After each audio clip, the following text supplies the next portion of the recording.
రాజ్యాంగబద్ధ పదవుల్లో ఉన్న న్యాయమూర్తులైనా చంద్రబాబు ఓట్ల కోసం వాడుకుని వదిలేసే దళితులైనా పచ్చ సైకోలకు ఒక్కటే. దళితులను అవమానిస్తారు, అవహేళన చేస్తారు, కించపరుస్తారు. వారిపై దాడులు దౌర్జన్యాలైతే మామూలే. ఇదంతా వారి నాయకుడి నుంచి వచ్చిన లక్షణం. ఆ నాయకుడి పేరు చంద్రబాబు. జగన్ పర్యటన సందర్భంగా ప్రమాదంలో మరణించిన సింగయ్యను చంద్రబాబు పదే పదే కుక్క పిల్లతో పోలుస్తున్నారు. కుల దురహంకారం నిండిన రామోజీరావు ఆత్మ కూడా సింగయ్యను కుక్క పిల్లతో పోల్చుతున్న వార్తను బ్యానర్ ఐటంగా ప్రచురించింది.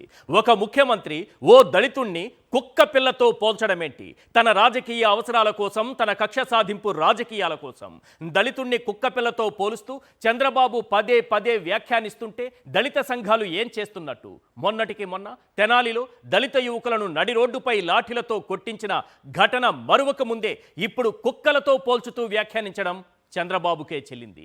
ఎన్నో ప్లాన్లు గీసి విడుదల చేసిన ఓ వీడియో, జగన్పై పెట్టిన కేసు కోర్టులో నిలిచే పరిస్థితులు లేకపోవడంతో బాబు గారి అక్కసు ఎక్కువైంది. అంతే, టీడీపీ కార్యాలయంలో ఆ పార్టీ నేత జడ్జిలపై డైరెక్ట్గా అటాక్ దిగారు. న్యాయమూర్తికి ఉద్దేశాలు ఆపాదించారు. తీర్పులు ఎలా చెప్పాలో అతనే తీర్పు చెప్పేశాడు. పైగా పచ్చ సైకోలతో న్యాయమూర్తిపై సోషల్ మీడియాలో ట్రోలింగ్ కూడా మొదలుపెట్టారు. అందుకు ఎన్ని కోట్లు ఖర్చు పెడుతున్నారన్నది మన దగ్గర సమాచారం లేకున్నా విదేశాల నుంచి కూడా ఈ ట్రోలింగ్ ఊపందుకుంది. చంద్రబాబు నాటిన విష విత్తనాలు మొక్కై మానై ప్రస్తుతం వయసుడిగిపోయి కాయలు పండ్లు ఇవ్వలేని స్థితిలో ఉండటంతో బాబుగారు అనుకున్నది జరగడం లేదు. అందుకే జడ్జిలపై ఈ దాడులు. జగనే తనపై విచారణ చేయించుకొని ఈ కేసులో తన తప్పు లేదని నిరూపించుకోవాలట. మరి స్కిల్ స్కామ్లో, ఇన్నర్ రింగ్ రోడ్ అలైన్మెంట్ స్కామ్లో, మద్యం స్కామ్లో, ఫైబర్ నెట్ స్కామ్లో, 2000 కోట్ల ఐటీ స్కామ్లో చంద్రబాబు ఇదే పని చేయొచ్చుగా. అసలు న్యాయమూర్తులను ట్రోలింగ్ చేస్తున్న ఈ పచ్చ సైకోలపై ఇమ్మీడియట్గా సుమోటోగా కేసులు నమోదు చేయాలి. సింగయ్య భార్య అంబులెన్స్లో ఏదో జరిగిందన్న అనుమానం వ్యక్తం చేశారు. దీనిపై విచారణ జరపాల్సిన బాధ్యత పోలీసులపై లేదా? ఇంత ఆలస్యంగా అనుమానం వ్యక్తం చేయడం ఏంటి అని ఎస్పీ గారు అంటున్నారు. మరి ఇదే ఎస్పీ గారు 4 రోజుల గ్యాప్లో 2 సార్లు మాట మార్చలేదా? బాధితురాలు లోకేష్ పైన, అతని అనుచరుల దాష్టీకం పైన కన్నీరు పెట్టుకుంటే ఎస్పీ గారు ఎందుకు స్పందించారు? వాళ్లపై ఎందుకు కేసులు నమోదు చేయరు? ఇలాంటి ప్రశ్నల మధ్య ప్రధానంగా ఓ 10 ప్రశ్నలు వినిపిస్తున్నాయి. అవేంటో ఒక్కసారి మనం స్క్రీన్ పైన చూద్దాం.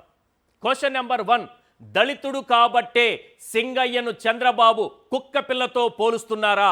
బాబుకు దళితులపై ద్వేషం ఇంకా పోలేదా? క్వశ్చన్ నెంబర్ 2, సింగయ్యను కుక్క పిల్లతో పోలుస్తూ ఈనాడులో బ్యానర్ ఐటం రాయడం రామోజీరావు ఆత్మ కుల దురహంకారం కాదా? క్వశ్చన్ నెంబర్ 3, కోర్టులో విచారణ నడుస్తుండగా కాన్వాయ్ కేసును ప్రభావితం చేసేలా సీఎం హోదాలో బాబు పదే పదే వ్యాఖ్యానించడం కరెక్టేనా? క్వశ్చన్ నెంబర్ 4, పోలీసులు దర్యాప్తు చేస్తే కోర్టుకు అభ్యంతరం ఏంటి అని వర్లరామయ్య జడ్జికి ఉద్దేశాలు ఆపాదించడం కోర్టు ధిక్కారం కాదా? క్వశ్చన్ నెంబర్ 5, టీడీపీ కార్యాలయంలో కూర్చుని పచ్చనేతలు సోషల్ మీడియాలో పచ్చమూకలు న్యాయమూర్తులను ట్రోలింగ్ చేయడం నేరం కాదా? క్వశ్చన్ నెంబర్ 6, అక్రమ కేసుల్లో ఒక్క తీర్పు తమకు అనుకూలంగా రాకున్నా జడ్జిలను బెదిరించేందుకు టీడీపీ కోట్ల రూపాయలు ఖర్చు పెడుతోందా? Question number 7, sorry state of affairs అని హైకోర్టు న్యాయమూర్తి బెంచ్పై కూర్చొని అన్నారంటే పచ్చమూకలపై సుమోటోగా కేసు నమోదు చేయరా? క్వశ్చన్ నెంబర్ 8, సింగయ్య ఇంటిపైకి 50 మంది పచ్చగూండాలను పంపిన లోకేష్పై విచారణ ఉండదా? పచ్చమూకపై కేసులు నమోదు చేయరా? క్వశ్చన్ నెంబర్ 9, అంబులెన్స్లోనే సింగయ్యపై ఏదో కుట్ర జరిగిందన్న ఆయన భార్య సందేహంపై పోలీసులు ఎందుకు విచారణ జరపరు? క్వశ్చన్ నెంబర్ 10, స్టేట్మెంట్ ఇచ్చే సమయంలో సింగయ్య భార్య అనుమానం వ్యక్తం చేయలేదన్న ఎస్పీ ఇదే కేసులో 2 సార్లు మాట మార్చలేదా? చాలా ప్రధానమైన అంశం ఏంటంటే చంద్రబాబు నాయుడు గారు పదే పదే దళితుడైనటువంటి సింగయ్యను కుక్క పిల్లతో పోలుస్తున్నారు. కుక్క పిల్లతో పోల్చుతూ ఆయన మాట్లాడుతుంటే ఇదే అంశాన్ని ఈనాడు దినపత్రిక ఇక్కడ కనిపిస్తోంది కదా, కుక్క పిల్లల పక్కన పడేశారని రాస్తుంది. రామోజీరావు గారి ఆత్మకు ఉన్నటువంటి కుల దురహంకారం ఏ స్థాయిలో ఉందో దళితుల పట్ల క్లియర్గా మనకు అర్థమవుతుంది. ఎందుకు ఈ మాట అనాల్సి వస్తోందంటే నిన్న జరిగిన కార్యక్రమం ఏంటి? ఏడాది పూర్తయిన సందర్భంగా సుపరిపాలన వెనకడుగు అది తొలిగడుగు, ఏదో ఒక అడుగు. ఈ అడుగు గురించి కార్యక్రమం జరిగితే ఎక్కడైనా ఈనాడు దినపత్రికలో మొదటి పేజీలో ఆ కార్యక్రమం మీకు కనిపించిందా? లేదు. ఎంతో ప్రతిష్టాత్మకంగా ఏడాది తరువాత ఇంటింటికి టీడీపీ వెళుతుందంటే, ప్రభుత్వం వెళుతోందంటే అది కాదు బ్యానర్ ఐటమ్.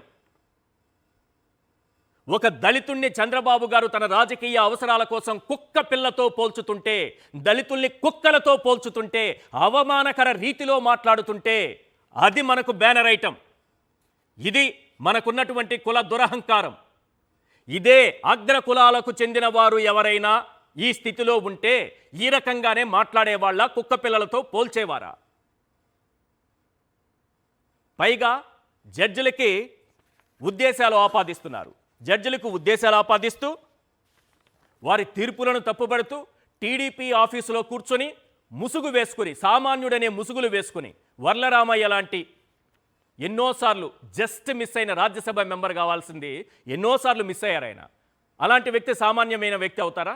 ఒక సామాన్యుడిగా క్వశ్చన్ చేస్తున్నాను అని అంటున్నారు. టీడీపీ ఆఫీసులో కూర్చొని జడ్జిలు ఇచ్చినటువంటి తీర్పును తప్పుపడుతూ, జడ్జిలకు ఉద్దేశాలు ఆపాదిస్తూ, తమకు అనుకూలంగా ఏ ఒక్క తీర్పు రాకపోయినా వెంటనే ఎదురుదాడికి దిగేంత ధైర్యం వీళ్ళకుంది, తెగింపు వీళ్ళకుంది. హ్యాట్స్ ఆఫ్ చెప్పాల్సిందే సార్ ఈ వ్యవస్థకి.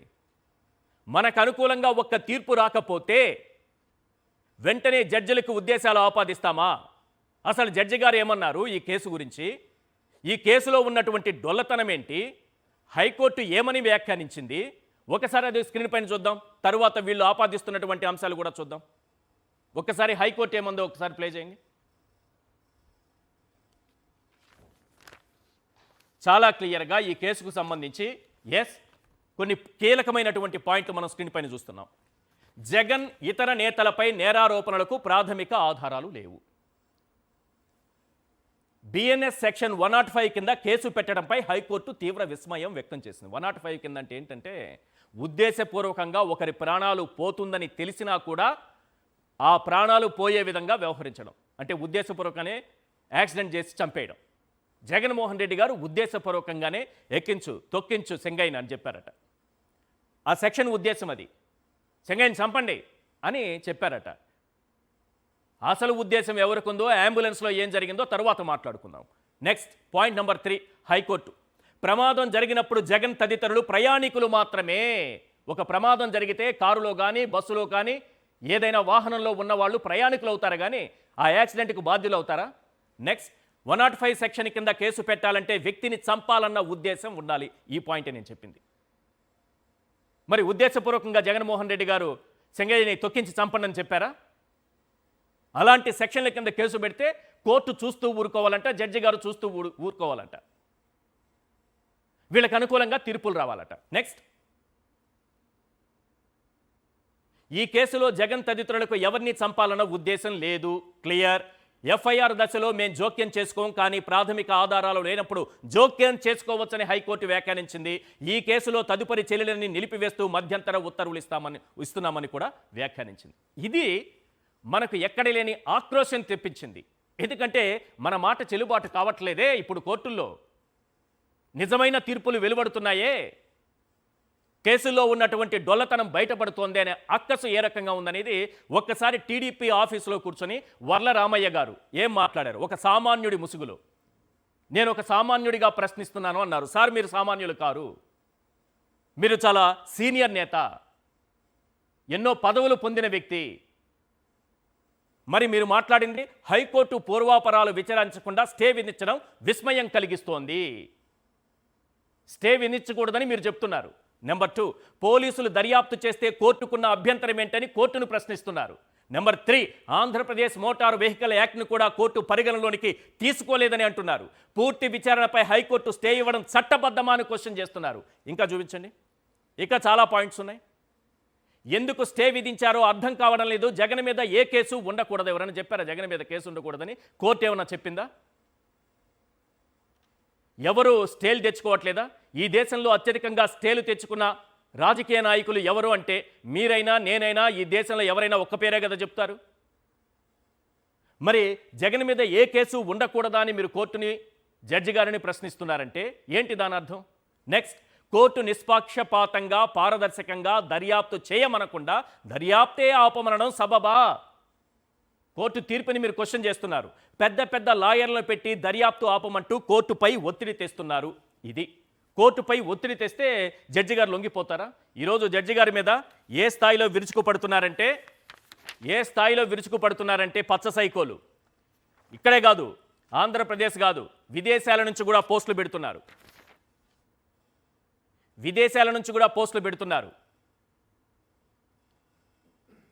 స్టేట్ ఆఫ్ అఫైర్స్ అని ఆయన అన్నారంటే ఏమర్థం చేసుకోవాలి? దీన్ని ఏమని అనుకోవాలి? ఒక జడ్జి గారు ఇచ్చినటువంటి ఆఖరికి ఆయన కొన్ని మీ బెయిల్ రావాల్సినటువంటివి కొన్ని కేసులకు సంబంధించి పూర్తిగా పక్కన పెట్టేస్తున్నాను, వాటిని మరో జడ్జి బెంచ్కి పంపించండి అని అన్నారంటే పరిస్థితి ఎంత దారుణంగా తయారైంది. వీళ్ళకి అనుకూలంగా తీర్పు రాకపోతే జడ్జిలను వదిలిపెట్టారా? దళితుల్ని వాడుకొని ఓట్ల కోసం వాడుకొని ఆఖరికి కుక్క పిల్లలతో పోలుస్తారా? ఎస్పీ గారేమో సింగయ్య భార్య మొదటిచ్చినటువంటి స్టేట్మెంట్లో ఇలాంటి అనుమానాలు వ్యక్తం చేయలేదు, ఇలాంటి అనుమానాలు ఎక్కడా కనిపించలేదు, ఆమె వెళ్ళి జగన్మోహన్ రెడ్డి గారిని కలిశారు, మేము ఇప్పుడు న్యాయ సలహా తీసుకుంటున్నామన్నారు. 4 రోజుల తర్వాత అనుమానం వస్తుంది సార్. అనుమానం వచ్చింది. ఆయన ఫోన్లో మాట్లాడినటువంటి వ్యక్తి ఎలా చనిపోయారు, అసలు అంబులెన్స్లో ఎందుకు, ఏం జరిగింది అన్న అనుమానం ఆవిడకి వచ్చినప్పుడు విచారణ చేయాల్సినటువంటి అవసరం ఉందా లేదా పోలీసులకి? తన ఇంటిపైకి 50 మంది గూండాలు పచ్చమోకలు వచ్చి దాడి చేశాయి, దౌర్జన్యం చేశాయి, పేపర్లో సంతకాలు పెట్టమన్నాయి, ప్రలోభాలకు గురి చేశాయి, వాళ్ళంతా మేము లోకేష్ పంపించిన మనుషులు అన్నారు. మరి కేసులు పెట్టాల్సిన అవసరం ఉందా? దర్యాప్తు చేయాల్సిన అవసరం ఉందా లేదా? స్వయంగా ఎస్పీ గారే మాట మార్చాక ఒక బాధితురాలు ఇప్పుడొచ్చి అనుమానం వ్యక్తం చేయడం కరెక్ట్ కాదని అనటం ఎంతవరకు కరెక్ట్? రైట్, ఈ అంశాలన్నింటిపైన మాట్లాడదాం ఒక చిన్న బ్రేక్ తర్వాత. అయితే అంతకంటే ముందు చంద్రబాబు నాయుడు గారు పదే సింగయ్యను కుక్క పిల్లతో పోల్చుతున్నటువంటి మాటలు ఈరోజు దళితులందరూ కూడా ఆవేదనలో మునిగిపోయారు. దళితులలో ఒక ఆవేదన కలిగిస్తోంది. ఇదే అగ్రకులానికి సంబంధించినటువంటి వ్యక్తి అయితే ఇలా కుక్క పిల్లతో పోల్చుతారా? తమ సామాజిక వర్గం అయితే ఇలా కుక్క పిల్లతో పోల్చుతారా? తమ సామాజిక వర్గం కాదు కాబట్టే, దళితులు కాబట్టే ఈనాడు దినపత్రికలో సుపరిపాలన వెనకడుగు అనేటటువంటి ప్రోగ్రాం గురించి కూడా రాయకుండా కేవలం కుక్క పిల్లలా పక్కన పడేశారని దళితుల్ని కుక్క పిల్లతో పోల్చుతున్నటువంటి వార్తని హైలైట్ చేసినటువంటి ఘనత ఈనాడు దినపత్రికే దక్కుతుంది. ఈ అంశాలన్నిటిపైన మాట్లాడే ముందు ఒక్కసారి చంద్రబాబు నాయుడు గారు ఈ కుక్క పిల్లతో పోల్చుతూ మాట్లాడినటువంటి మాటలు ఒక్కసారి విందాం.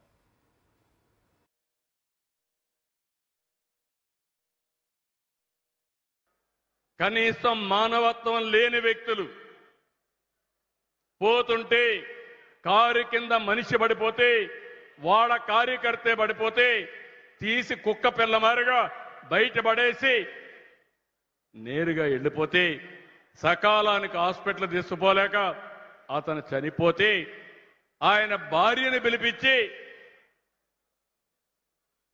యాజ్ యూజువల్ మేనేజ్ చేసి మా ఆయనకు కారు కింద పడితే ఏమీ కాలేదు, అంబులెన్స్లో తీసుకపోతే ఏదో అయిపోయిందని చెప్పించే పరిస్థితి వచ్చారంటే ఈ నేరస్తుల్ని ఏమనాల తమ్ముళ్ళు అని మిమ్మల్ని అడుగుతున్నా.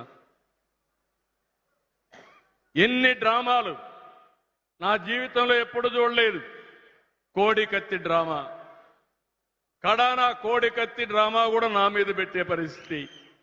గులకరాయి డ్రామా, ఆ గులకరాయి కూడా నా మీద పెట్టే పరిస్థితి. ఇవాళ చర్చలో పాల్గొంటున్నారు కారుమూరి వెంకటరెడ్డి గారు, వైఎస్ఆర్సీపీ అధికార ప్రతినిధి, రామ్నాథ్ గారు సీనియర్ అనలిస్ట్. సార్ రామ్నాథ్ గారు, ఒక 3 అంశాల ప్రాతిపదికగా డిబేట్లో మాట్లాడుకున్నాం. ఒకటి, ఒక దళితుణ్ణి కుక్కపిల్ల అని పదే సంబోధించడం, వ్యాఖ్యానించడం, ప్రచారం చేయటం, ఈనాడు లాంటి దినపత్రికలో బ్యానర్ ఐటమ్ రాసుకోవడం, జడ్జిలపైన ట్రోలింగ్లతో దాడులు చేయటం రెండో అంశం. 3, సింగయ్య భార్య లేవనెత్తినటువంటి వ్యక్తం చేసినటువంటి అనుమానం, దానిపైన ఎందుకు పోలీసులు విచారణ చేయరు? ఈ 3 అంశాల ప్రాతిపదికగా మాట్లాడుకున్నాం. ముందుగా ఈ కుక్కపిల్ల వ్యాఖ్య ఏంటి? అసలు ఒక దళితుణ్ణి కుక్కపిల్లతో పోల్చడం ఏంటి? దళితున్నే కాదు, ఏ వ్యక్తినైనా కుక్కపిల్లతో పోల్చడం ఏంటి? ఈశ్వర్ గారు, ఇప్పుడు ఏంటంటే ఇది జరుగుతున్న పరిణామాలపైన తెలుగుదేశం పార్టీ వాళ్ళే ఆలోచన చేసుకోవాలి. తెలుగుదేశం పార్టీ వాళ్ళే ఈ జరుగుతున్న పరిణామాలు చూసి బాధపడే పరిస్థితి.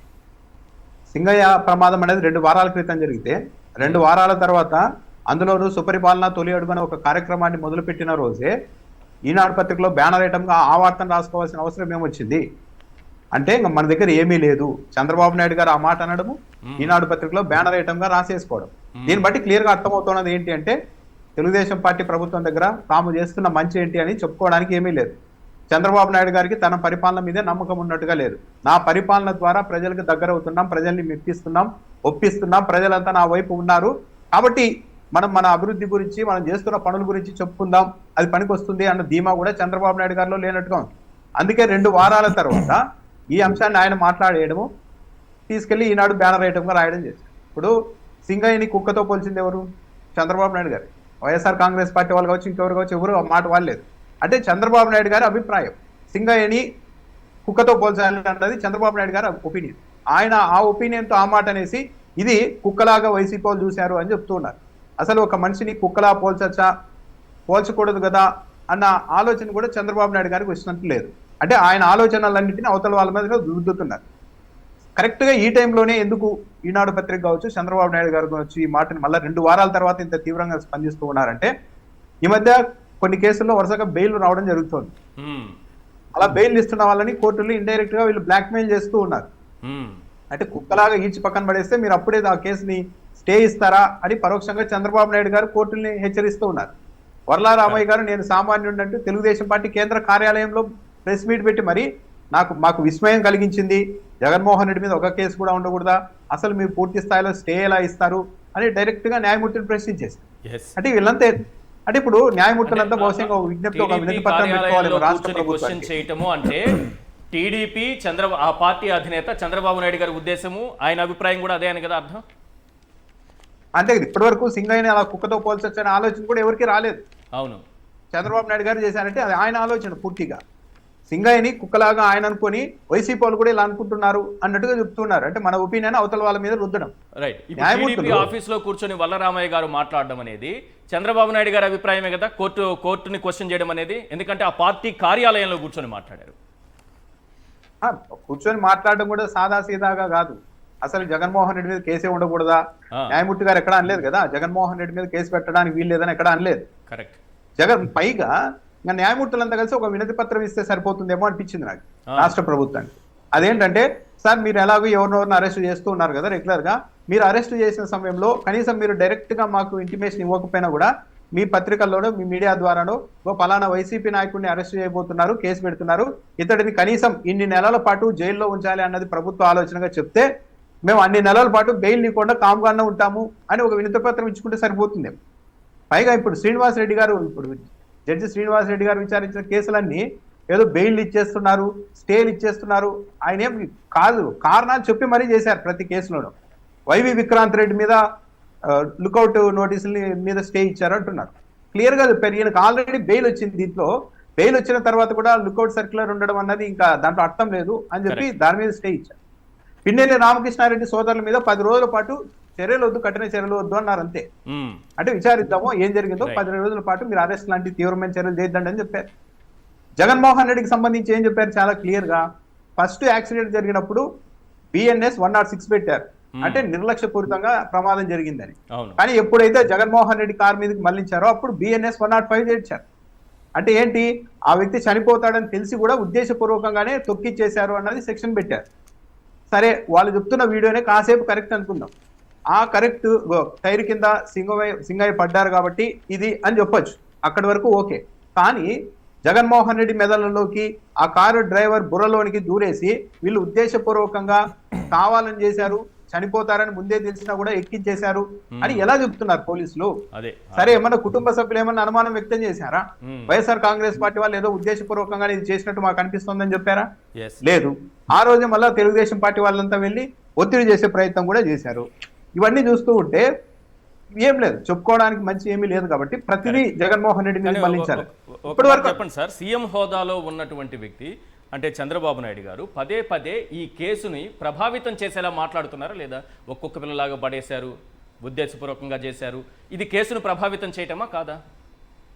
ఇప్పుడు ఈరోజు హైకోర్టు జడ్జి గారే కొన్ని కేసుల్లో బెయిల్ ఇంకా నేను విచారించను, వచ్చే వారం ఇంకో బెంచ్ దగ్గర చూసుకోండి, ఈ రోజు ఇచ్చిన బెయిల్ మీద కూడా నా మీద ట్రోలింగ్ జరుగుతుంది కానివ్వండి ఇంకా తప్పదు అని చెప్పేసి ఆయన తప్పుకున్నారు అంటే ఇంకేంటి ఎంత ప్రభావం చేసిండల్లా సీఎం గారు ఇండైరెక్ట్ గా వ్యాఖ్యలు చేశారు తెలుగుదేశం పార్టీ కేంద్ర కార్యాలయం నుండి డైరెక్ట్ గా అటాక్ జరిగింది వరలారామయ్య గారి ద్వారా ఇంకా సోషల్ మీడియాలో అయితే ప్రతి చోట రెడ్డి కాబట్టి అవన్నీ బెయిల్ ఇచ్చేస్తున్నారని మాట్లాడుతున్నారు కానీ ప్రతి అంశంలోనూ జడ్జి గారు ఒక కంక్లూజన్ ఇచ్చి ఇదిగో ఈ కారణాల వల్ల ఈ నిర్ణయం తీసుకుంటున్నామని చెప్తున్నారు కానీ వాటిని ఏంటిని లెక్కలోనికి తీసుకోకుండా జనరల్ గా ఇచ్చేశారని ఇప్పుడు అమరావతి మీద వ్యాఖ్యలు చేసిన కృష్ణంరాజు గారికి కూడా బెయిల్ ఇచ్చేస్తారా ఇదే జడ్జి అని మాట్లాడుతున్నారు సోషల్ మీడియాలో కృష్ణంరాజు గారు వ్యాఖ్యలు చేశారు అది ఆన్ రికార్డ్ లైవ్ లో ఉంది ఆ వీడియో ఉంది సాధారణంగా ఎవరినైనా అరెస్ట్ ఎందుకు చేస్తారు వాళ్ళు బయట ఉంటే దర్యాప్తుకు ఆటంకం కలుగుతుందేమో అని కానీ కృష్ణంరాజు గారి దాంట్లో ఎవిడెన్స్ అన్ని ఆ రోజు వచ్చేసాయి అంత క్లియర్ గా అయిపోయింది కదా ఇంకా ఎన్ని రోజుల పాటు తను లోపల పెడతారు అని అంటే ఒకటే ఉద్దేశం ప్రభుత్వము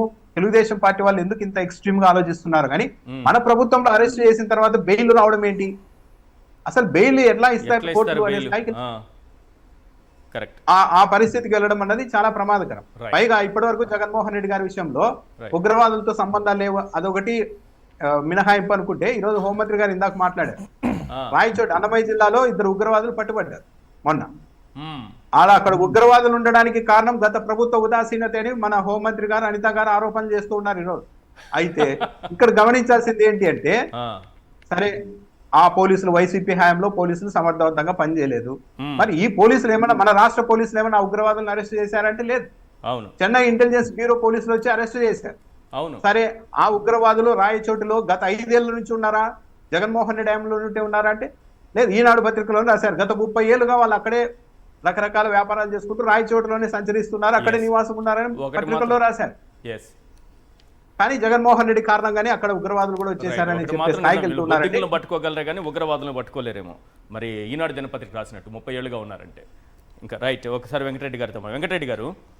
కుక్క పిల్లలా ఈడ్చి పడేశారు అని అనడం ద్వారా కుక్క పిల్ల ఒక దళితుడైనటువంటి సింగయ్యని మీరు కుక్క పిల్లలా చూసారా పదే పదే అదే వ్యాఖ్యలు చేస్తున్నటువంటి చంద్రబాబు నాయుడు గారు సింగయ్యను కుక్క పిల్లలా చూస్తున్నారా ఈశ్వర్ గారు ముందుగా మీకు ప్యానెల్లో ఉన్న అందరికీ అట్లానే సాక్షి టీవీ ప్రేక్షకులందరికీ నమస్కారాలు ఇక్కడ చంద్రబాబు నాయుడు గారు ఒక ముఖ్యమంత్రి హోదాలో ముందు ఏ వ్యక్తినైనా కూడా మనం కుక్క పిల్లలో లేదంటే ఇంకేదైనా జంతువులతో పోల్చడం అనేది ఫస్ట్ తప్పు ఏ వ్యక్తినైనా సరే 2 అతను ఒక దళిత సామాజిక వర్గానికి సంబంధించినటువంటి వ్యక్తి ఎస్సీ సామాజిక వర్గం సో అంటే చంద్రబాబు నాయుడు గారికి ముందు నుంచి దళితులుగా ఎవరు పుట్టాలని కోరుకుంటారు దళితులు సరిగ్గా స్నానం చేయరని చెప్పి అదే క్యాబినెట్లో ఆ రోజు తెలుగుదేశం తరపున మంత్రిగా ఉన్నటువంటి ఆదినారాయణ రెడ్డి గారు మాట్లాడినప్పుడు సమర్థించినటువంటి వీళ్ళు వాళ్ళ పార్టీలో ఉన్నటువంటి వ్యక్తులు దళితులు మీకెందుకురా రాజకీయాలని చింతమనేని ప్రభాకర్ మాట్లాడినటువంటి వాటన్నిటిని సమర్థించినటువంటి చంద్రబాబు నాయుడు గారు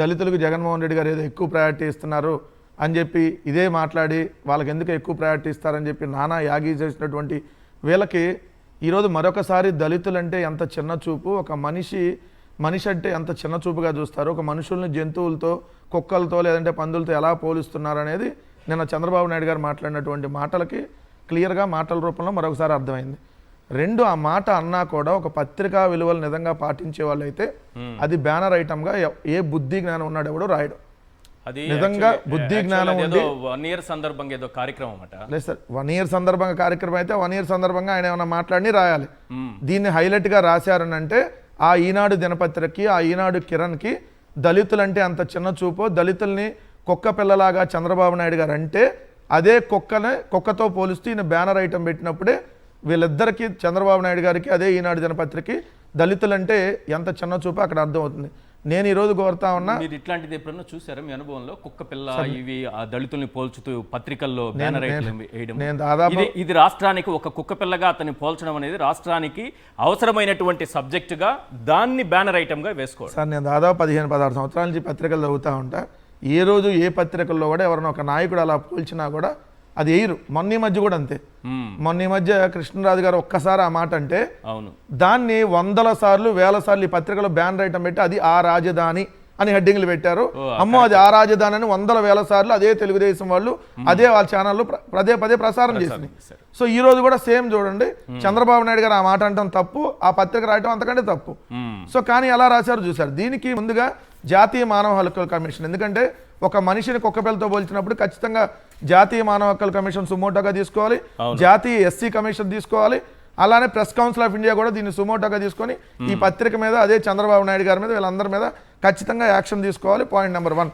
2, అసలు సింగయ్యకు సంబంధించి అసలు ఏం జరిగింది, వీళ్ళు చేసినటువంటి ప్రచారం ఏంటి, అసలు వాస్తవంగా ఏం జరిగింది. ఈరోజు సింగయ్య భార్య గారు బయటకు వచ్చి ఆ రోజు ఏం జరిగిందో స్పష్టంగా చెప్పింది. ఆ రోజు వాళ్ళు హాస్పిటల్లోనే సింగయ్య ఏదైతే 11:30 ఆ సమయంలో ఆయన హాస్పిటల్కి తీసుకెళ్లారు సార్. 11:30 ఆ సమయంలో హాస్పిటల్కి అట్లా తీసుకెళ్లేటటువంటి సమయంలో ఆయన ఆల్రెడీ చాలా బాగున్నాడు, ఆయన స్పృహలోనే ఉన్నాడు, చాలా యాక్టివ్గా కాలు మీద కాలేసుకుని ఉన్నాడు. ఆయన గాయాలైనటువంటి మాట వాస్తవం.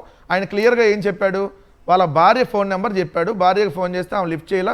తర్వాత మేనల్లుడు ఫోన్ నెంబర్ చెప్పాడు, మేనల్లుడు ఫోన్ ఎత్తాడు. సో వీళ్ళని హాస్పిటల్కి రమ్మంటే వీళ్ళు 12:30 కల్లా హాస్పిటల్లో వచ్చారు. ఎక్కడైనా అంబులెన్స్ ఎక్కే ముందు సింగయ్య చాలా యాక్టివ్గా కనపడ్డాడు. అవును. 108 అంటే ఏంటి, రాజశేఖర రెడ్డి గారి నుంచి మన జగన్మోహన్ రెడ్డి గారి వరకు 108 అంటే ప్రాణం పోసేది. ఒకవేళ నిజంగా ప్రాణాపాయ స్థితిలో కొట్టుమిట్టాడుతున్నా అంబులెన్స్లో ఎక్కిస్తే బతుకుతాడన్నటువంటి ఆశలు ఉంటాయి, ప్రాథమిక చికిత్స దాంట్లో చేస్తారు. సో అది మనం చూసాం. కానీ చంద్రబాబు నాయుడు గారు వచ్చినాక ఈ 108తో రాజకీయంగా ప్రాణాలు తీయొచ్చు అనేది కొత్తగా చూపించారని అర్థమైంది. ఎందుకంటే సింగయ్య గారు అంబులెన్స్ ఎక్కేటప్పుడు 108 ఎక్కే ముందు మీరు విజువల్స్ ప్లే చేయండి, చాలా యాక్టివ్గా కనపడుతున్నాడు. అదిగోండి అదే విజువల్స్లో కనపడుతుంది. ఆయన బతికే ఉన్నాడు, ఆయన అదిగోండి మాట్లాడుతున్నాడు, ఆయన చేతులు ఊపుతా ఉన్నాడు, కాలు మీద కాలేసుకొని కూర్చున్నాడు. మరి అంబులెన్స్ లో ఎక్కితే ప్రాథమిక చికిత్స ఉంటుంది కదా, మాట్లాడారు ఫోన్లో మాట్లాడి 108 ఎక్కినప్పుడు ఇప్పుడు 108 అంటే ప్రాథమిక చికిత్స అందిస్తారు కదా, మరి ప్రాథమిక చికిత్స అయితే కొంచెం ఇంకా యాక్టివ్ రావాలి. అలాంటి వ్యక్తి సడన్ గా ఎలా చనిపోయాడు. 2, అదే రోజు ఏదైతే పంచనామా 1:30 నుంచి 3:30 మధ్య పంచనామా జరిగేటటువంటి సమయంలో అదే సింగయ్య దగ్గర, అంటే ఒక వైఎస్ఆర్ కాంగ్రెస్ పార్టీ సామాన్య కార్యకర్త దగ్గర అదే గుంటూరు జీజీహెచ్ హాస్పిటల్లో ఏదైతే పంచనామా జరుగుతుంటే 2 డిఎస్పీలు, 1 అడిషనల్ ఎస్పీ, ఏదైతే 4 సిఐలు, 5 ఎస్ఐలు, 10 మందికి పైగా కానిస్టేబుల్ ఎందుకున్నారు. అదే ఒక స్టేట్మెంట్ రాసి దాని మీద సంతకం పెట్టండి, ఇది జగన్ గారి కాన్వాయ్ గుద్దిందని చెప్పి మేము స్టేట్మెంట్ రాసాం, దాని మీద సంతకం పెట్టండి అని చెప్పి ఎందుకు పోలీసు వాళ్ళు ప్రెజర్ చేశారు. పాయింట్ నెంబర్ 3, ఇక్కడ సింగయ్య చనిపోయిన తర్వాత 22వ తారీఖు వాళ్ళు ఒక మార్ఫింగ్ వీడియో బయటకు తీసుకొచ్చిన తర్వాత 23వ తారీఖు నుంచి వరుసగా 4-5 రోజుల పాటు, ఒక రోజేమో మేము తెలుగుదేశం పార్టీ నుంచి వచ్చామనో 10 మంది 20 మంది వస్తారంట. ఎక్కడికి? ఏదైతే సింగయ్య వాళ్ళ ఇంటికి, ఎవరిదే మరియమ్మ ఉన్నారే మరియమ్మ, ఆయన మేనల్లుడు వాళ్ళిద్దరు పిల్లలు ఉంటే వాళ్ళ ఇంటికి వచ్చి మేము తెలుగుదేశం పార్టీ నుంచి వచ్చామమ్మా, మీకు అండగా ఉంటాం, మేము చెప్పినట్టు మాట్లాడండి. 2వ రోజు మేము ఒక కుల సంఘం నుంచి వచ్చామమ్మా, తెలుగుదేశం పార్టీ చెప్పినట్టు మీరు వినండి, ఈ ప్రభుత్వం చెప్పినట్టు వింటే మీకు ఎటువంటి ఇబ్బంది ఉండదని. 3వ రోజు నారా లోకేష్ మనసులో అమ్మ మేము చెప్పినట్టు మీరు వినండి, వింటే మీకు ₹1 కోటి ఈ ప్రభుత్వం ద్వారా వచ్చేటటువంటి ఇది మేము చేస్తాం, మాది బాధ్యత. ₹1 కోటి ఆఫర్ చేశారండి. ₹1 కోటి జగన్మోహన్ రెడ్డి గారు కాన్వాయ్ గుద్దిందని మీరు చెప్పండి, చెప్పితే మీకు ₹1 కోటి మేము ఇప్పిస్తాము అని. అప్పటికి ఇంటి పక్కన లేడీస్ ఉంటారు కదా, ఆడవాళ్ళు, ఏందయ్యా భర్త చనిపోయి బాధల్లో ఉంటే ఏంది రోజు మీరు ఎంతమంది వచ్చి ఇక్కడ గొడవ చేస్తారు, ఇంతమంది ఎందుకు వస్తున్నారని చెప్పి వాళ్ళు కేకలేస్తే, అమ్మ నారా లోకేష్ గారు పంపించారు, ముఖ్యమంత్రి గారి కుమారుడు, ఆమెకు ₹1 కోటి మేము ప్రభుత్వం తరపున అందజేద్దాం అనుకుంటున్నాం, ఆమె ఇలా చెప్తే మేము చేస్తామని చెప్పినా కూడా ఆమె అలా కాదండి, ఆల్రెడీ ఎస్పీ గారు ఒక కారు కింద చనిపోయారని చెప్పారు, మీరు ఇలా తప్పుడు స్టేట్మెంట్ చెప్పొద్దండి, మాకు డబ్బులు ఏం అవసరం లేదు అని చెప్పి ఆమె నిజాయితీగా నిలబడింది. స్టిల్ ఈ రోజు వరకు కూడా నిలబడింది. ₹1 ఇస్తామని చెప్పి ఆఫర్ చేశారు, అయినా కూడా నిజాయితీగా నిలబడి. అంటే జగన్మోహన్ రెడ్డి గారిని ఎలాగోలా ఇరికించాలి, ఎలాగోలా అరెస్ట్ చేయాలి, ఆయన పర్యటనలు మొత్తం ఆపేయాలి. దానికి ₹1 కోటి కాదండి, 100 కోట్లైనా ఆఫర్ చేస్తారు. 100 కోట్లైనా ఈ ప్రభుత్వం ఆఫర్ చేసింది. అంటే ఏ స్థాయికి వాళ్ళు వెళ్ళారు అనేది అక్కడ క్లియర్గా అర్థమవుతుంది. 2వ పాయింట్ వచ్చేటప్పటికి చంద్రబాబు నాయుడు గారికి నేను క్లియర్గా ఒకటి అడుగుతా ఉన్నా, ఎందుకంటే ఇప్పుడు మీరు ఏదైతే ఎస్పీ గారు వాళ్ళ ఒక స్టేట్మెంట్ ఇచ్చిన దాన్ని బట్టి మాట్లాడదాం. ఎస్పీ గారు ఏమంటారు, ఏదైతే జగన్మోహన్ రెడ్డి గారి దగ్గరికి వెళ్ళి ఆమె కలిసింది కాబట్టి ఇదేమన్నా ప్రభావితం ఏమన్నా చేసిద్దేమో న్యాయ సలహా తీసుకుంటా. చంద్రబాబు నాయుడు గారు ఒక సీఎం మాట్లాడుతున్నదేమో ప్రభావితం చేయదా సార్? ఆమె బాధితురాలు, ఆమె వెళ్ళి జగన్మోహన్ రెడ్డి గారిని కలిసింది, జగన్మోహన్ రెడ్డి గారు వచ్చి ఆమె కలవలేదు. పాయింట్ నెంబర్ 1, ఆమె ఇంటికి జగన్మోహన్ రెడ్డి గారు వెళ్తే వీళ్ళు ఏం ట్రోల్ చేసేవాళ్ళు, ఇవాళ ఈనాడు రాశారు, వాళ్ళనే ఇక్కడికి పిలిపించుకుంటారా మీరు ఎందుకు వెళ్ళలేదు అని. అంటే ఇది అక్కడికి వెళ్తే ఇదిగోండి జగన్మోహన్ రెడ్డి గారు వాళ్ళ ఇంటికి వెళ్ళి ఆమెను జనాలందరూ 1000 మందిని వేసుకొని వెళ్ళి బెదిరించేశాడు, ఇక్కడ మీరు చెబుతారా లేదని చెప్పి ఈ రకంగా కూడా దుష్ప్రచారం చేస్తారు సార్. ఎంత ఆలోచిస్తుందా సార్? వాళ్ళు మనుషులు బతికుండగానే ఎలా చంపుకు తినేసి పేగులు మెల్ల వేసుకొని ఎలా ఊరేగాలనేటటువంటి దాంట్లో ఆరితేరారు 2 పత్రికలు. సో అలా రాసేవాళ్ళు. జగన్మోహన్ రెడ్డి గారు కానీ వాళ్ళ ఇంటికి పరామర్శకి వెళ్తేప్పుడు Yes. జగన్మోహన్ రెడ్డి గారు వాళ్ళ ఇంటికి వెళ్ళి ఇదిగోండి వేలాది మంది వేసుకొని వెళ్ళి బెదిరించి వచ్చారు, లేకపోతే వాళ్ళు ఇది చెప్పేవాళ్ళు కదా. చెప్పేవాళ్ళు. ఇప్పుడు వాళ్ళ కుటుంబ సభ్యులు 4-5 వస్తే ఏది అక్కడ ఉన్న వాళ్ళు వైఎస్ఆర్ కాంగ్రెస్ పార్టీ నిజంగా మా కుటుంబ సభ్యులు అవును, సార్. కుటుంబ సభ్యులే కదా, మా వైఎస్ఆర్ కుటుంబ కాంగ్రెస్ సభ్యులు, మా పార్టీ కుటుంబ కాబట్టే కదా సభ్యులు ఆయన ఆ పర్యటనలో అక్కడికి సార్, వచ్చారు. మా కుటుంబ సభ్యుల్లో మేము ఒక కార్యకర్తను కోల్పోయాం. కోల్పోయినప్పుడు ఆ కుటుంబానికి అండగా ఉన్నాం. సో వాళ్ళకి ఏం కావాలో ఆ భరోసాని ఏదైతే జగన్మోహన్ రెడ్డి గారు అందించారు. Okay. సో ఇక్కడ కూడా ఒక దుష్ప్రచారం చేసేటటువంటి కార్యక్రమం చేశారు. 3 ఇక్కడ వర్ల రామయ్య గారు ముందు ఎస్పీ గారి గురించి మాట్లాడారు. ఎస్పీ గారు చాలా చాలా బాగా మాట్లాడారు సార్. ఎందుకంటే 3వ స్టేట్మెంట్ కూడా ఇస్తారేమో అని అనుమానం నాకు కలుగుతుంది. ఇప్పుడు 2 స్టేట్మెంట్ ఇచ్చారు ఎస్పీ గారు. Yes. ఏమని మొట్టమొదటి రోజు ఇది జరిగింది 18వ తారీఖు. ఆ రోజు ఏమన్నాడు, AP 26 CE 000 అనేటటువంటి ఒక ప్రైవేటు వాహనం, ఆ వాహనానికి ఎదురుగా సింగయ్య 53 సంవత్సరాల సింగయ్య తాగి, ఆయన ఇచ్చే స్టేట్మెంట్, తాగి ఆ వాహనం ముందుగా వెళ్ళాడు, ముందుగా వస్తున్నటువంటి ఆ వాహనం ఎదురుగా వెళ్ళాడు. జగన్మోహన్ రెడ్డి గారి కాన్వాయ్లో ముందు వస్తున్నటువంటి వాహనానికి ఎదురుగా వెళ్ళటం వల్ల గుద్దుకొని పడ్డాడు. పడ్డ తర్వాత ఆ పక్కన డివైడర్ మీద వైఎస్ఆర్ కాంగ్రెస్ పార్టీ కార్యకర్తలు అక్కడ పడుకోబెట్టి వెళ్ళిపోయారు. వెళ్ళిపోయినాక అంబులెన్స్ వచ్చిందని ఎస్పీ గారు ఇచ్చిన స్టేట్మెంట్ నెంబర్ 1 ఆయన ఇచ్చిన స్టేట్మెంట్. అంటే మరి ఏ బేస్లో మీరు తాగాడని చెప్పారు, ఏ బేస్లో ఆ వెహికల్ గుద్దిందని చెప్పారు, వాళ్ళని ఏ విధంగా మీరు ఆల్రెడీ స్టేషన్లో ఆ వెహికల్ పెట్టారు. రెండోది ఆయన ఏమంటాడు, 22వ తారీఖు ఈ వీడియో సర్క్యులేట్ అయిన తర్వాత, వైరల్ చేసిన తర్వాత సోషల్ మీడియాలో వచ్చినటువంటి ఒక వీడియో ఆధారంగా సెక్షన్లు మార్చారంట సార్. ఏమి సెక్షన్లు అంటే బిఎన్ఎస్ సెక్షన్ 105 అంటే నేరపూరిత హత్య ఉద్దేశపూర్వకంగా మరణానికి కారణం. అంటే జగన్మోహన్ రెడ్డి గారంట అతను చంపేయాలని చెప్పి హత్యకి ప్రయత్నించాడంట. సెక్షన్ ఏంటంటే రాష్ట్ర ప్రజలకు కూడా తెలియాలి కదా.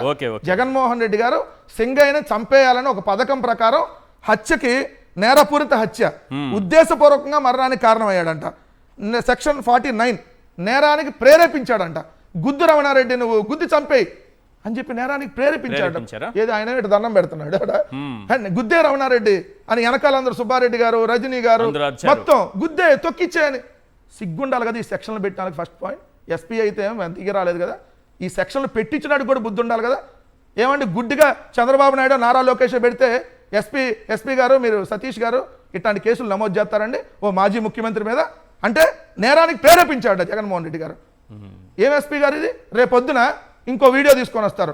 జగన్మోహన్ రెడ్డి గారు రమణారెడ్డిని తోసేసి ఆ సీట్లో కెట్ట ఎగిరి దూకి డ్రైవింగ్ చేసి తొక్కాడు, ఆయన తొక్కిచ్చాడని ఎస్పీ గారు వచ్చి మీరు గుడ్డిగా ప్రెస్ మీట్ పెడతారా? ఏమండి మరి నారా లోకేష్ తెలుగుదేశం మనుషులు వచ్చారని చెప్పి ఎవరైతే సింగయ్య భార్య చెప్తున్నప్పుడు ఏమైందండి? మరి వాళ్ళ మీద మీరు ఎంక్వైరీ చేసి అరెస్ట్ చేయాలి కదా. అది కదా మీరు మాట్లాడుతుంది ఎస్పీ గారు. ఏ నారా లోకేష్ వాళ్ళు వచ్చి ప్రలోభాలకు గురి చేస్తున్నారు. ముఖ్యమంత్రి కొడుకు సంబంధించిన వ్యక్తులు ఈరోజు షాడో ముఖ్యమంత్రిగా ఉన్నటువంటి లోకేష్ వచ్చి ₹1 కోటి ఆఫర్ చేస్తామని చెప్పి ఆ కుటుంబ సభ్యులు ప్రలోభాలు చేస్తుంటే ఎస్పీ గారు మీరు ఉన్నారా అసలు గుంటూరులోనే? మీకు ఏమైనా తెలుస్తుందా? ఆ ఆల్రెడీ స్టేట్మెంట్ ఇచ్చినాక మీరు ఎందుకు దాన్ని పరిగణలోకి తీసుకోరు? అదే ఆమె కదా కంప్లైంట్ ఇచ్చింది ఎవరు? మీరు కంప్లైంట్ తీసుకున్నాము కదా. ఆమె భర్త చనిపోయాడని కంప్లైంట్ ఇచ్చింది కదా. మరి ఇచ్చినప్పుడు ఆమె ఇచ్చినటువంటి స్టేట్మెంట్ ని మళ్ళీ ఈరోజు ఎందుకు మీరు పరిగణలో తీసుకోరు? దీనికి ఖచ్చితంగా సమాధానం చెప్పాలి. న్యాయమూర్తుల గురించి మళ్ళీ మాట్లాడుతారు. రైట్. కోటంరాజు వెంకటేష్ శర్మ గారు, హైకోర్టు అడ్వకేట్, మనకు ఫోన్ లైన్లో ఉన్నారు. వెంకటేష్ శర్మ గారు, ఈ కేసుకు సంబంధించి స్టే వచ్చిన తర్వాత నిన్న టీడీపీ కార్యాలయంలో టీడీపీ నాయకులు, ముఖ్యంగా వర్ల రామయ్య వారైతే అక్కడ కూర్చొని కోర్టు ఎలా తీర్పులు ఇవ్వాలనే తీర్పునిస్తున్నారు. వారు మాట్లాడింది మీరు వినే ఉంటారు. ఇది కోర్టు ధిక్కరణ కిందకి వస్తుందా రాదా? ఖచ్చితంగా వస్తుందండి. అది న్యాయ వ్యవస్థలో వారు జోక్యం చేసుకుంటే అవుతుంది. ఆ న్యాయమైన తీర్పు న్యాయమూర్తి గారు ఏదైతే తీర్పు ఇచ్చారో ఆ తీర్పుని అవమానిస్తూ దాని మీద వ్యాఖ్యానిస్తూ చేసినట్టు ఉంది. అంటే ఏ విధమైన తీర్పు ఇవ్వాలి అనే ఆయన భాష్యం చెప్తున్నట్టుగా ఉంది. ఎప్పుడు కూడా జైలు అనేది ఎవరికి ముఖ్యం కాదండి. అటు కృష్ణదాస్ గారి కేసులోనే మిగతా కేసుల్లో బెయిల్ అనేది ఎక్సెప్షన్ సుప్రీంకోర్టు చెప్తూనే ఉంది. ఇక్కడ ఇప్పుడు దాకా కార్మూరి గారు చెప్పినట్టుగా జగన్ గారి కేసులో ముందు 105 నమోదు చేసి తర్వాత 106 అట్లా 106 నుంచి 105 అట్లా జంప్ చేస్తూ వెళ్ళటం చేయటం ఇదంతా చేస్తున్నప్పుడు ఖచ్చితంగా కోర్టు ఇందులో కరెక్ట్ గా జరగలేదు, ప్రొసీజర్ ప్రకారం జరగలేదు అని భావించి కోర్టు వారు స్టే ఇచ్చి ఉంటారు. స్టే ఇచ్చారనుకోండి, ఆయన ప్రభుత్వం వాళ్ళది కంటే అప్పీల్కి వెళ్ళమని సుప్రీంకోర్టుకి వెళ్ళమనండి. నేను వెళ్ళారు వంశీ గారి కేసులో సుప్రీంకోర్టు కొట్టేసింది. అట్లా చేసుకోవాలి తప్ప ఒక న్యాయమూర్తి గారిని సోషల్ మీడియాలో ఇట్లా ట్రోల్ చేయటం, చెందటం, టీడీపీ పార్టీ ఆఫీస్ లోనే కూర్చొని వరలరామయ్య గారు వాళ్ళందరూ మీరు ట్రోల్స్ చేయండి అనే విధంగా ప్రేరేపిస్తూ మాట్లాడినట్టుగా వరలరామయ్య గారు అక్కడ మాట్లాడినట్టుందండి. వరలరామయ్య గారు సిఐగా పనిచేశారు, పోలీస్ వ్యవస్థలో ఉన్నారు, వారికి చట్టం గురించి అన్నయ్య తెలుసు, న్యాయం గురించి తెలుసు. వారు 10 మందికి చెప్పాల్సింది పోయి వారే అట్లా న్యాయమూర్తి గారిని వ్యాఖ్యానించడం సబబు కాదు. వారి మాటలను వారు సరి చేసుకోవాలని నేను భావిస్తున్నానండి. ఇప్పుడు జడ్జి గారిని ఉద్దేశిస్తూ పోస్టులు కూడా పెడుతున్నారు చాలా మంది. ఒకవైపు టీడీపీ కార్యాలయంలో కూర్చొని మాట్లాడుతున్నారు, టీడీపీకి సంబంధించినటువంటి సోషల్ మీడియాలో ఇదే పని జరుగుతోంది. ఆ జడ్జి గారి పైన ఆయనకేదో ఉద్దేశాలు ఆపాదిస్తూ ఆయన పైన పోస్టులు కూడా పెడుతున్నారు. ఇమ్మీడియట్గా దీన్ని సుమోటోగా స్వీకరించి కేసు నమోదు చేయాల్సినటువంటి అవసరం ఉందా లేదా? ఖచ్చితంగా ఉందండి. న్యాయమూర్తి గారు ఎంత క్షోభకు గురి అయితే వారు వచ్చే వారం నా ముందు నీ బెయిల్ పిటిషన్ వేరే బెంచ్కి పెట్టి వేరే బెంచ్ కన్నారంటే వీళ్ళ దుర్మార్గాలు ఏ స్థాయికి వెళ్ళిపోయా చూడండి. జడ్జి గారే అక్కడ నుంచి తప్పుకునే పరిస్థితిని కల్పిస్తున్నారు.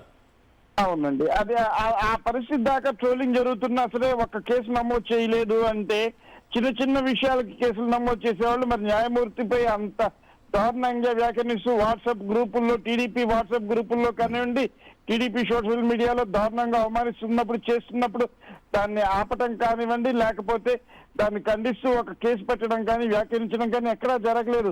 అంటే న్యాయ వ్యవస్థపై కూడా దాడికి వెళ్లే స్థితిని కల్పిస్తూ మీరు చేసినా మేము భరోసాగా ఉంటామని ప్రభుత్వం చెప్తున్నట్టుగా ఉన్నట్టుంది ఇక్కడ. కాబట్టి ప్రభుత్వం ఇప్పటికన్నా దీన్ని ట్రోలింగ్ గురించి వ్యాఖ్యానిస్తూ ట్రోలింగ్ ని ఖండిస్తూ మాట్లాడితే బాగుంటుంది. చేస్తున్న ట్రోలింగ్ చేసే వాళ్ళ మీద చర్యలు కూడా తీసుకుంటే న్యాయ వ్యవస్థ మీద గౌరవం ప్రభుత్వం పట్ల ఉందని భావించవచ్చు. రైట్, థ్యాంక్ యూ అండి కోటంరాజు గారు, ఫోన్ లైన్లో మీ అభిప్రాయం తెలియజేసినందుకు. రామ్నాథ్ గారు, న్యాయమూర్తుల పైన ట్రోలింగ్లతో లేకపోతే డైరెక్ట్గా ప్రెస్ మీట్లు పెట్టి మరీ మాట్లాడుతున్నారు అంటే, న్యాయ వ్యవస్థ పైనే దాడికి దిగుతున్నారంటే ఏంటి వీళ్ళ తెగింపు, వీళ్ళ ధైర్యం ఏంటి? న్యాయ వ్యవస్థ పైన ఎవరైనా ఈ రకమైనటువంటి దాడి చేస్తారా? ఇప్పుడు ఈ బెయిల్ పిటిషన్లు విచారించిన జస్టిస్ శ్రీనివాస్ రెడ్డి గారు ఆయన సొంతంగా ఏం ఆ నిర్ణయాలు తీసుకుంటారా? బెయిల్ పిటిషన్లు విచారించే బాధ్యతను సీజీ అలాట్ చేసింటారు, హైకోర్టు ప్రధాన న్యాయమూర్తి. ఆ బాధ్యత ఈయన నిర్వహించారు. అదేదో కాకుండా ఈయన వీళ్ళ వైసీపీ వాళ్ళ కేసులన్నీ ఈయన లాగేసుకొని అందరికీ బెయిల్ ఇచ్చేస్తున్నారు, స్టేలు ఇచ్చేస్తున్నారు అన్నట్టుగా తెలుగుదేశం పార్టీ వాళ్ళు ప్రచారం చేస్తున్నారు. ఇక్కడ జ్యుడిషియరీ మీద ఎంత ఒత్తిడి ఉంది, ఎంత దాడి జరుగుతుంది అనడానికి ఒక న్యాయమూర్తి బెంచ్ మీద నా మీద ట్రోల్ జరుగుతున్నాయి అని చెప్పి వాళ్ళ మీద కేసులు పెట్టండి అని కూడా చెప్పలేకపోయారు. మరి చెప్తారో ఏమో తెలియదు కానీ చెప్పలేని పరిస్థితి వచ్చి తనకు తాను శిక్ష చేసుకొని నేను ఈ బెయిల్ పిటిషన్లు విచారించండి అని ఇంకో బెంచ్ దగ్గర చూసుకోండి వచ్చే వారం అని చెప్పేసి వెళ్తూ ఉన్నారంటే, అంటే ఒక న్యాయ వ్యవస్థను కూడా ఒక నిస్సహాయ స్థితిలో నెడుతూ ఉన్నారు. అంటే ఎవరైనా మనకి అనుకూలంగా తీర్పులు ఇవ్వకపోతే అవతల వాళ్ళకి ఇంకా ఎన్ని రోజులు ఉంటారు మీరు జైల్లో? బెయిల్ అనేది ఎవరికైనా కళ్ళు మూసుకునే తీర్పులు ఇవ్వాలా? వీళ్ళు పెట్టినటువంటి సెక్షన్లు చూసాం, కళ్ళు మూసుకొని పెట్టిన సెక్షన్లు, వాటిని చూసే తీర్పులు ఇవ్వాలా? ఇప్పుడు వాళ్ళు చెప్తున్నది అదే కదా, ఇండైరెక్ట్ గా మేము కేసులు పెడతాము, దీని మీద మీరు ఎవరు బెయిల్ ఇవ్వకూడదు, కనీసం ఎన్ని రోజులు ఇవ్వకూడదు అన్నా చెప్పాలి వీళ్ళు. అలా కాకుండా దాడి చేయడం. ఇంకొకటి, ముఖ్యమంత్రిగా ఉండి కుక్క పిల్లలాగా ఈడ్చి పక్కన పడేసి వెళ్ళిపోయారంటున్నారు. చెప్పాలంటే జంతు ప్రేమికులకి ఈ మాటలు చాలా హర్ట్ చేసి ఉంటాయి. ఈవెన్ ఒక కుక్క పిల్లని కూడా అట్లా పక్కన పడేసి పోవచ్చంట, ఏం కాదు మన ముఖ్యమంత్రి గారు చెప్తున్నారు అన్నట్టుగా ఉన్నాయి ఆయన వ్యాఖ్యలు. అంటే అంత సున్నితత్వం లేకుండా మాట్లాడుతున్నారు మన ముఖ్యమంత్రి గారు. అంటే నెగిటివ్ క్యాంపెయిన్ నమ్ముకున్నారు మొత్తానికి. ప్రభుత్వం ఏం చేస్తోంది, మేము ఏం మంచి పనులు చేస్తున్నాం అనేది కాకుండా నెగిటివ్ క్యాంపెయిన్. గత 5 ఏళ్లు జగన్మోహన్ రెడ్డి మీద మనం అటాక్ చేశాం, ఆయన వ్యక్తిత్వం మీద రకరకాలుగా ప్రచారం చేశాం, ప్రజలంతా నమ్మేశారు, మనకు అధికారం ఇచ్చారు, ఇప్పుడు కూడా అదే ఫార్ములాని ఫాలో అవుదాం అనుకుంటున్నారు. కానీ అధికార పార్టీ ప్రతిపక్షం మీద ఇలాంటి తరహా దాడులు చేస్తే ఎవరు ఒప్పుకోరు. దీనికి తప్పనిసరిగా తెలుగుదేశం పార్టీ సెల్ఫ్ గోల్ వేసుకుంటుంది. జగన్మోహన్ రెడ్డి ఇంటికి సింగయ్య సతీమణి గారు వెళ్తేనేమో న్యాయ సలహా తీసుకుంటారంట.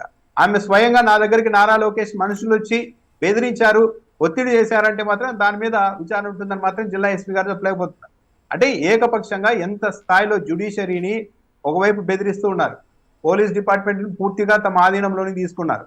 ఎలాగా అంటే అలా కేసులు పెట్టడం, సెక్షన్లు మార్పించడం, అంతటితో ఆగకుండా స్వయంగా ఎస్పీ గారు వచ్చి పదే ప్రెస్ మీట్ పెట్టి ఒక ప్రెస్ మీట్ కి ఇంకో ప్రెస్ మీట్ కి పొంతన లేని విధంగా చెప్పాల్సిన పరిస్థితి వస్తుంది. అంటే ఏ స్థాయిలో ఈ వ్యవస్థని ఇక్కడ తెలుగుదేశం పార్టీ నాయకులు నడిపిస్తున్నారనేది ఇక్కడ చాలా క్లియర్ గా అర్థమవుతుంది. సో ఇప్పుడు జరగాల్సింది ఏంటి అంటే, ఫస్ట్ జిల్లా ఎస్పీ గారు ఆమె అక్కడికి వెళ్ళడము పోయిన దాని మీద న్యాయ సలహా కాదు. నారా లోకేష్ గారు మనుషులు అక్కడికి వెళ్ళారా లేదా అన్నది ఫస్ట్ దాని మీద దర్యాప్తు చేయాలి. కరెక్ట్. అది కదా చాలా సీరియస్ అంశం. సీరియస్. అది వదిలేసి అంటే వీళ్ళు ఓవరాల్ గా ఏంటి అంటే వీళ్ళది మేము కేసులు పెడతాము, మమ్మల్ని ఎవరూ ప్రశ్నించకూడదు.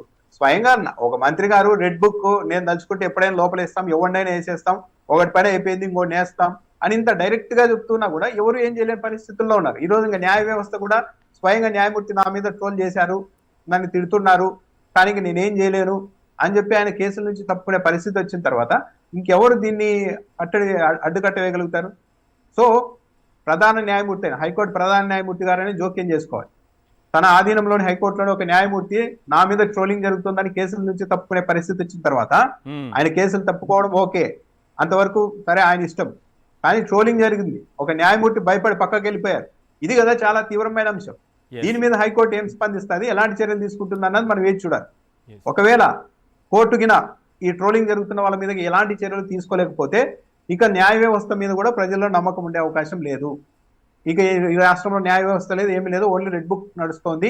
వాళ్ళు ఎప్పుడైతే కేసులు పెడతారు ఆ బెయిలింగ్ వస్తాయి రావద్దని కూడా దైవాధీనంలా మారే పరిస్థితి ఉంటుంది. ఈ ఒత్తిడికి గురైతే జ్యుడిషియరీ ఇంక ఎవరి బెయిల్కు గ్యారెంటీ ఉండదు. అసలు ఎప్పుడు బెయిల్ ఇవ్వాలో కూడా న్యాయమూర్తులు కూడా ఇంకా అంతు చిక్కదు. ఇప్పటికే కింది కోర్టులు చాలా ఒత్తిడికి గురవుతున్నాయని స్వయంగా హైకోర్టు కూడా చెప్తోంది. గుడ్డిగా మీరు రిమాండ్కి ఇచ్చేస్తున్నారంటే, ఎందుకు ఇస్తూ ఉన్నారంటే ఇలాంటి ఒత్తిడి ఉంటుందని వాళ్ళు భయపడుతున్నారు.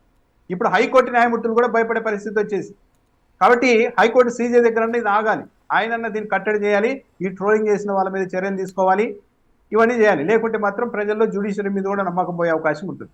రైట్. చంద్రబాబు నాయుడు గారు చాలా తెలివిగా ఏ అంశానైనా సరే లోతుకు వెళ్లకుండా చాలా జాగ్రత్తగా పైనే దానికి ఒక మసిబూసి మారేడుకాయ అంటారు కదా, ఆ విధంగా ఏదో ఒకటి పూత పూసి దాన్ని పైనే చెబుతూ వెళ్తారు. ఇప్పుడు ఏం చేస్తున్నారు, ఈ కేసు లోతుల్లోకి వెళ్ళరనమాట. కుక్కపిల్లలాగా ఈడ్చిపడేశారు, కుక్కపిల్లలాగా ఈడ్చిపడేశారు. ఎవరు ఈడ్చారు, ఎవరేశారు, ఎవరు కుక్కపిల్ల అనుకున్నారు, ఎవరు కుక్కపిల్లగా భావిస్తున్నారు, ఇది కాదు.